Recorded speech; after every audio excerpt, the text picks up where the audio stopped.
मित्रांनो, व्हिडिओ पूर्ण बघा, खूप महत्त्वाचा आहे। जर मी तुम्हाला सांगितले भारतातील भविष्याच्या शाळा, दवाखाने आणि रस्ते आणि सरकारी योजना या सर्व काही एकाच सर्वेवर अवलंबून असतात, तर तुम्हाला विश्वास बसेल का? होय, त्याचं नाव आहे जनगणना।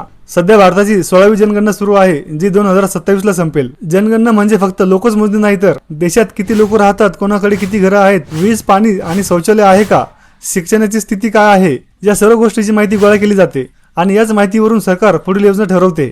नवीन शाळा कुठे बांधायची, दवाखाने किती वाढवायचे, कोणत्या भागात जास्त निधी द्यायचा, कोणत्या लोकांपर्यंत सरकारी योजना पोहोचल्या पाहिजे। म्हणून जनगणनेचा आकडा महत्त्वाचा असतो। पण इथेच एक वाद निर्माण झाला आहे।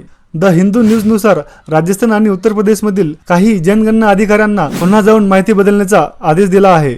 उदाहरणार्थ, जर एखाद्या व्यक्तीच्या घरामध्ये शौचालय नसेल आणि तो उघड्यावर जात असेल, तर जवळपास सार्वजनिक शौचालय असेल तर ते दाखवण्यात यावे की त्याच्या घरी शौचालय आहे।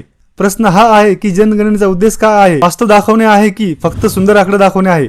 जर आकडे चुकीचे असतील तर निधी चुकीच्या ठिकाणी जाऊ शकतो, खऱ्या समस्या लपवल्या जाऊ शकतात आणि सरकारी योजनेचा फायदा खरंच ज्याला गरज आहे त्याला मिळणार नाही। म्हणूनच जनगणना फक्त आकडेवारी नसून ती देशाच्या पुढच्या 10 वर्षाचा आरसा आहे। आणि अशाच नवनवीन माहितीसाठी माइंड मराठीला फॉलो करा।